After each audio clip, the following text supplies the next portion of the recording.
Video যখন করব তখন উনি কনসেন্ট্রেট করবে না, বাকি সময় এমনভাবে কনসেন্ট্রেট করবে যেন মনে হবে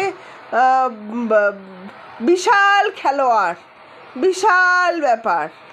এখন কনসেন্ট্রেট করবে না। হ্যাঁ, দেখ কি দেখছিস, দেখ দেখ কি দেখছিস, ফুটবল দেখছিস? তুই কি ভালোবাসিস? দেখো বাবাটা ফুটবল দেখছে। যা উল্টে দিল। Messi Messi,